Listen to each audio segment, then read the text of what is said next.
नमस्कार विद्यार्थी मित्रांनो, आता आपल्याला बघायचं आहे संख्यांचा चढता आणि उतरता क्रम। आता संख्यांचा चढता आणि उतरता क्रम म्हणजे काय, तर चढता क्रम म्हणजे काय, लहान संख्येकडून मोठ्या संख्येकडे क्रमाने संख्या लिहिणे यास काय म्हणायचं, चढता क्रम असं म्हणायचं। आणि उतरता क्रम म्हणजे काय, मोठ्या संख्येकडून लहान संख्येकडे क्रमाने संख्या लिहित जाणे त्यालाच काय म्हणायचं, उतरता क्रम असं म्हणायचं। आता चढता क्रम आणि उतरता क्रम याच्यामध्ये आपण संख्यांची तुलना बघितली आणि संख्यांची तुलना बघितल्यानंतर त्या संख्यांच्या तुलनेवरनं आपण संख्यांचा लहान मोठेपणा ठरवू शकतो आणि लहान मोठेपणा ठरवल्यानंतरच आपण चढता आणि उतरता क्रम काय करू शकतो, लिहू शकतो। आता या ठिकाणी फॉर एक्झाम्पल या ठिकाणी उदाहरण म्हणून दिले 5321, 4165, 2316 आणि 3215। आता या ठिकाणी संख्यांची तुलना बघितल्यानंतर या ठिकाणी 4 अंकी सगळ्या संख्या आहेत आणि 4 अंकी संख्या असल्यामुळे काय झालं, पहिलं जे स्थान आहे हजाराचं, त्या हजाराच्या स्थानावरून आपण काय करू शकतो, संख्यांची तुलना करू शकतो। आता चढता क्रम म्हटल्यानंतर लहान संख्येकडून आपल्याला जायचं आहे, बरोबर आहे। मग 5 4 2 3, हजार स्थानी 5 आहे, 4 आहे, 2 आहे, 3 आहे, याच्यामध्ये लहान संख्या कुठली आहे, 2316। चढता क्रम म्हणजे लहान संख्येकडून मोठ्या संख्येकडे। मी पहिली संख्या आहे 2316, दुसरी संख्या आहे 3215, पुढची संख्या आहे 4165 आणि पुढची संख्या आहे 5321, बरोबर आहे।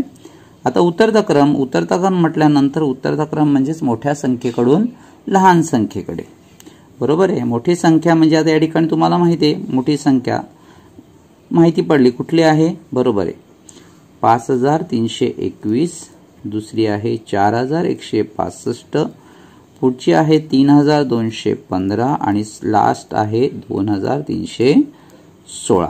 म्हणजे संख्यांचा चढता आणि उतरता क्रम लिहिताना चढता क्रम म्हणजे लहान संख्येकडून मोठ्या संख्येकडे आणि उतरता क्रम म्हणजेच मोठ्या संख्येकडून लहान संख्येकडे। आता पुढचं एक उदाहरण घेऊया आपण। पुढच्या संख्या आहेत 751, 650, 449, 645, 547। चढता क्रम या ठिकाणी आता बघा सगळ्या 3 अंकी संख्या आहेत, म्हणजे शतकस्थानच्या अंकाची आपण तुलना करायची आहे, बरोबर आहे। आता या ठिकाणी बघा सर्वात लहान कोण आहे, 4, बरोबर आहे, म्हणजे 449 प्रथम संख्या झाली, त्याच्यानंतर 547। आता या ठिकाणी शतकस्थानी 6 असणारी संख्या 2 आहेत, मग या ठिकाणी 2 समानची तुलना नाही होऊ शकत, मग आपण दशकाकडे जाऊया दोघांमध्ये। इथे 5 आहे, इथे 4 आहे, म्हणजे 4 वर लहान, म्हणजेच या ठिकाणी 645 पहिल्यांदा येणार, त्याच्यानंतर 650 येणार आणि त्याच्यानंतर 751 येणार, बरोबर आहे। म्हणजे चढता क्रमाला 449, 547, 645, 650 आणि 751। उतरता क्रम आहे मोठ्या संख्येकडून लहान संख्येकडे।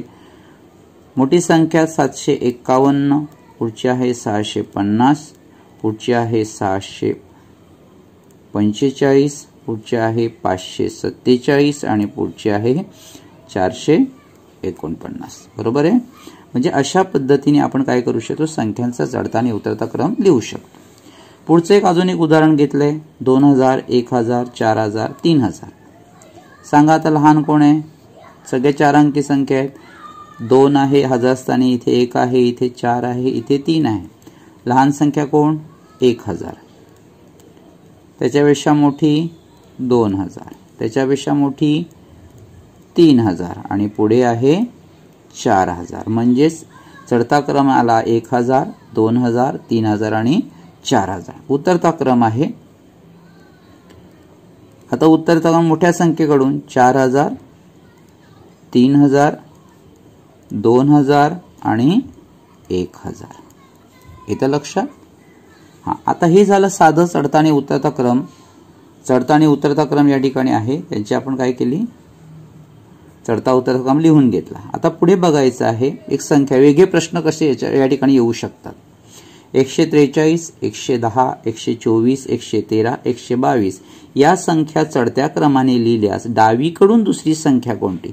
डावीकडून दुसरी म्हणजे आपला डावा ज्या बाजूला आहे, डावा हात त्या बाजूनी आपल्याला डावीकडून दुसरी संख्या, पण पहिल्यांदा प्रश्न आपल्याला विचारला की चढत्या क्रमाने लिहिल्यानंतर, म्हणजेच आपल्याला प्रश्न पहिल्यांदा चढता क्रम लिहावा लागेल, म्हणजेच चढता क्रम लिहावा लागेल, म्हणजेच पहिल्यांदा चढता क्रम लिहून घ्या. पुन्हा या ठिकाणी चढता क्रम लिहायचा आहे. 143, 110, 124, 113, 122 सगळ्या ठिकाणी 3 अंकी संख्या आहे. शतकस्थानी 1 आहे. संख्यांची तुलना का महत्वाची ती बघा. या ठिकाणी आता दशकस्थानी ते 4 आहे, 1 आहे, 2 आहे, 1 आहे, 2 आहे. आता 2 वाला बाजूला ठेवा. आता 1 वाला बघा, इथे 1 आहे, इथे 1 आहे, बरं सेम आहे. इथे 0, इथे 3 आहे, म्हणजे 0 वाला पहिला, म्हणजे 110 प्रथम आहे, त्याच्यानंतर 113, बरोबर आहे. आता या ठिकाणी 124 आणि 122 कोण लहान? 122, बरोबर. त्याच्यानंतर 124 आणि नंतर 143. हा झाला आपला 110, 113, 122, 124, 143. हा झाला चढता क्रम. आता या ठिकाणी काय लिहिलं? डावीकडून दुसरी. आता डावीकडून दुसरी म्हणजेच डावा हात आपला या बाजूला आहे, या बाजूला डावा हात आहे, हा माझा उजवा हात आहे, हा डावा हात आहे. डाव्याकडून सुरुवात करायची. डावीकडून दुसरी कुठली आहे? उत्तर आपलं काय आलं? 113, बरोबर. हे झालं आपलं उत्तर. पुढची संख्या आता पुढे जाऊया आपण. 641, 650, 439, 635, 435 या संख्या उतरत्या क्रमाने लिहिल्यास मधली संख्या कुठली? उतरता क्रम म्हणजेच मोठ्या संख्येकडून लहान संख्येकडे. उतरता क्रम, उतरता क्रम, बरोबर आहे. आता उतरता क्रम मोठ्या संख्येकडून उतरता क्रम या ठिकाणी बघा 641, 650, 439, 635, 435. आता उतरता क्रम म्हणजे मोठ्या संख्येकडून. इथे 6 आहे, इथे 6 आहे, इथे 6 आहे. पहिल्यांदा 6 वाल्या संख्या घेऊया. 41, 50, 35 कोण मोठा? 650. त्याच्यानंतर 641, त्याच्यानंतर 635. आता 439 आणि 435 कोण मोठा? 439 आणि लास्ट आहे 435, बरोबर आहे. आता मधली म्हणजे दोन्हीकडून मोजलं तरी तो एकाच स्थानी आला पाहिजे. 1 2 3 4 5, 1 2 3 म्हणजे मधली संख्या. इथे 2 आहे संख्या सोडल्या, इथे 2 संख्या सोडल्या. मधली संख्या कुठली आली? मधली संख्या कुठली आली? मधली संख्या आहे 635. ही झाली मधली संख्या. येतं लक्षात? अशा पद्धतीने आपल्याला काय करायचं आहे? संख्या लिहायच्या आहेत, उदाहरणं सोडवायचे. आता पुढचं आपण असं उदाहरण घेऊया. थोडीशी उदाहरणं आपण घेतलेली आहेत वेगळी. प्रश्न कसे विचारले जाऊ शकतात त्याचं उत्तम उदाहरण या ठिकाणी आपण घेणार आहोत, बरोबर आहे. आता बघा 523, 429, 528, 645, 627 या संख्या चढत्या क्रमाने लिहून उजवीकडून दुसरी व डावीकडून दुसरी संख्या यांच्यातील फरक. एक लक्षात घ्या, उजवीकडून दुसरी आणि डावीकडून दुसरी यातला फरक लक्षात ठेवा. फरक म्हणजे काय? वजाबाकी. फरक म्हणजे काय? वजाबाकी. या संख्या उतरत्या क्रमाने लिहिल्यास पहिल्यांदा आपल्याला उतरता क्रम लिहावा लागेल. उतरता क्रम म्हणजेच मोठ्या संख्येकडून लहान संख्येकडे. आता या ठिकाणी बघा 523, 429, 528, 645, 627. उतरता क्रम म्हणजे मोठी संख्या. शतकस्थानी 5 आहे, 4 आहे, 5 आहे, 6 आहे, 6 आहे. आता 6 संख्या शतकस्थानी म्हणजे या 2 संख्या मोठ्या आहेत. मग या दोघांमध्ये मोठी संख्या कुठली ठरवायची? इथे शतकस्थानी 6, इथे शतकस्थानी 6, इथे 4 दशकस्थानी, इथे 2 दशकस्थानी, म्हणजे 4 जी आहे ती मोठी संख्या, म्हणजे 645 मोठी संख्या आहे. त्याच्यानंतर 627. आता शतकस्थानी 5 असणाऱ्या संख्या जाऊया आपण. इथे 23 आहेत, इथे 28 आहे. कोण सांगा? 28, बरोबर. 528, 523 आणि पुढे आहे 429. आता काय करायचंय?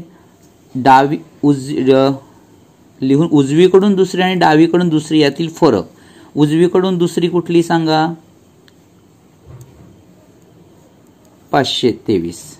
डावीकडून दुसरी कुठली सांगा?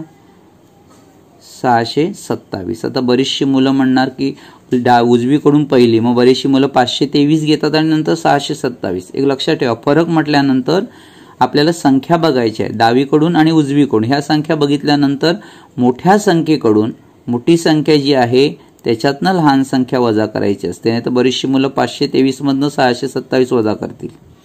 बरोबर आहे. उजवीकडून आणि डावीकडून संख्या शोधल्यानंतर त्यातला फरक म्हटल्यानंतर मोठ्या संख्येकडून लहान संख्या काय करायची, वजा करायची. 7 वजा 3 किती आले, 4. 2 2 0, 6 5 1. उत्तर किती आलं, 104. येतं लक्षात. म्हणजे अशा पद्धतीने आपल्याला उत्तर काढायचे. आता पुढचा प्रश्न. 500, 668, 727, 628, 512, 609, 555 या संख्या चढत्या क्रमाने लिहा. लक्षात घ्या प्रश्न काय विचारला तो लक्षात घ्या. चढत्या क्रमाने लिहून उजवीकडून दुसरी डावीकडून दुसरी. पुन्हा तोच प्रश्न फक्त उतरत्या क्रमाच्या ऐवजी काय लिहिलंय, चढता क्रम लिहिलाय.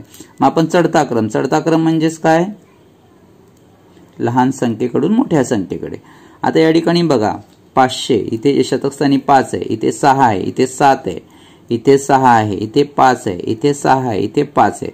म्हणजे 6, 7 आणि 5 या 3 अंक आहेत. मग 5 वाले पहिल्यांदा शोधूया. लहान संख्या म्हणून काय करायचं, 5. इथे 500, इथे 512, इथे 555. सांगा कोण लहान येणार आहे, 500. दुसरी 512. हे आता पटापट ओळखता आलं पाहिजे. पुढची 555. आता 6 मध्ये 668, 628, 609. कोण सांगा, हे समान आहे. 6 6. इथे दशकस्थानी 6 आहे, 2 आहे, 0 0 वाला लहान म्हणजेच 609. त्याच्यानंतर 628 आणि त्याच्यानंतर 668 आणि लास्ट आहे 727. बरोबर आहे. आता उजवीकडून दुसरी कुठली आहे, डावीकडून दुसरी कुठली आहे, 512. यातला काय सांगितलंय, फरक म्हणजे काय सांगितलं, वजाबाकी. फरक म्हणजेच काय, वजाबाकी. मोठ्या संख्येतनं लहान संख्या 68 आणि 512 यांची वजाबाकी. फरक म्हणजे वजाबाकी. 8 वजा 2 6, 6 वजा 1 5, 6 वजा 5 1. उत्तर आलं 156. 8 वजा 2 6, 6 वजा 1 5, 6 वजा 5 1. उत्तर आलं 156. अशा पद्धतीने आपल्याला काय करायचंय, संख्याची उत्तरं लिहायचे. आता पुढचा प्रश्न असा विचारला जातो, खालील संख्या चढता क्रमाने लिहून शेवटची संख्या लिहा. तुम्हाला असा प्रश्न दिला जातो. हा प्रश्न आहे समजा, हा प्रश्न पहिला, हा प्रश्न दुसरा आणि हा प्रश्न तिसरा. फॉर एक्झाम्पल दिलेत मी. आता याच्यामध्ये पर्याय दिले 8051, 528, 5028, 6208, 2308. चढत्या क्रमाने लिहिल्यास कुठला क्रम आहे, चढता क्रम. चढता क्रम म्हणजे लहान संख्येकडून मोठ्या संख्येकडे. आता या ठिकाणी लहान संख्या 4 अंकी संख्या आहेत. पहिली संख्या ही आली, दुसरी संख्या कुठली आली, ई, तिसरी ही आणि चौथी कुठली, शेवटी कुठली, 8000. म्हणजेच पहिल्या क्रमांक किती येतो, 1. शेवटची संख्या आपल्याला दिली म्हणून या ठिकाणी शेवटची संख्या कुठली येणार, 8051. लक्षात घ्या. 8973, 8792, 9805 आणि 8998. बरोबर आहे. आता ही 8000 सगळ्यात मोठी संख्या. इथे 8 आहे, इथे 8 आहे, इथे 9 आहे आणि इथे 8 आहे. बघा लक्षात घ्या.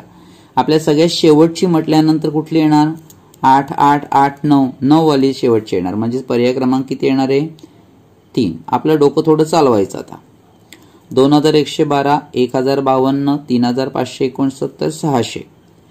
लहान संख्येकडून मोठ्या संख्येकडे. पहिली संख्या, आता मी वाटलं असं क्रम लिहून घेतला तरी चालेल. पहिली संख्या ही, दुसरी संख्या कुठली येणार आहे, तिसरी आणि चौथी म्हणजे लास्ट. बरोबर आहे. म्हणजे अशा पद्धतीने क्रम लिहून घेतले तरी चालतील. म्हणजे पर्याय क्रमांक किती आला, तिसरा आला. म्हणजे अशा पद्धतीने तुम्हाला काय करायचं, चढत्या क्रमाने लिहून शेवटची संख्या लिहायची. अशा पद्धतीने प्रश्न विचारला जाऊ शकतो. अजून प्रश्न बघा. पुढचा प्रश्न कसा विचारला जाऊ शकतो, खालील संख्या उतरत्या क्रमाने लिहून शेवटची संख्या लिहा. उतरता क्रम म्हणजे मोठ्या संख्येकडून लहान संख्येकडे. 9412, 9321, 9813 आणि 9021. उतरता क्रम म्हटल्यानंतर बघा, इथे 9 आहे, इथे 9 आहे, इथे 9 आहे, इथे 9 आहे. तुम्हाला सांगितलं संख्यांची तुलना करताना 9 9 सगळ्या ठिकाणी तुलना होणार नाही. मग इथे बघा, इथे 4 आहे, इथे 3 आहे, इथे 8 आहे, इथे 0 आहे. बरोबर आहे. पहिली संख्या कुठली येणार, ही. दुसरी ही, तिसरी ही आणि चौथी ही, म्हणजेच पर्याय क्रमांक काय येणार आहे, शेवटची संख्या उतरत्या क्रमाने लिहिल्यानंतर शेवटची संख्या आहे 9021. बरोबर आहे. पुढचं हे मी इथे खुणा करतो, याचा अर्थ तुम्ही इथे 1 समजू नका, लक्षात घ्या. 8000, 400, 600, 700 उतरता क्रम केला. पहिली संख्या कुठली येणार आहे, 8000 पहिली, दुसरी 700, तिसरी 600 आणि चौथी 400. पर्याय क्रमांक सांगा 2. बरोबर आहे. पुढचा 4546, 3431, त्याच्यानंतर 7561 आणि 7656. आता उतरता क्रम म्हटल्यानंतर बघा 2 या संख्या आहेत मोठ्या संख्या. याच्यामध्ये उतरता क्रम पहिली कुठली संख्या घ्यायची, इथे 7 आहे, इथे 7 आहे, इथे 3 आहे, इथे 4 आहे. या दोघा लहानच आहेत. आता या दोघांमध्ये पहिल्यांदा ठरवूया. इथे 5 आहे आणि इथे 6 आहे, म्हणजे पहिली संख्या कुठली येणार आहे, ही, दुसरी ही, तिसरी बघा 3400 आणि 4500, तिसरी संख्या ही आणि चौथी संख्या ही, म्हणजे शेवटची ही संख्या. उतरत्या क्रमामध्ये पहिली संख्या ही येणार, दुसरी ही येणार, तिसरी ही येणार, चौथी 3431, म्हणजे पर्याय क्रमांक 2. अशा पद्धतीने आपल्याला काय करायचं आहे, प्रश्नांची उत्तरं सोडवायची आहेत. आलं लक्षात. या पद्धतीने चढता आणि उतरता क्रमावर आपल्याला काय होतं, प्रश्न विचारले जाऊ शकतात. आलं लक्षात. हे वहीत लिहून घ्यायचं आणि याच्यावरचे प्रश्न जे आहेत, आता थोड्या दिवसात तुम्हाला मटेरियल कसं अवेलेबल करून द्यायचं ते आम्ही विचार करतो आणि त्यानंतर तुम्हाला हे सॉल्व्ह करायचं आहे. आता हे वहीत लिहून घ्यायचं.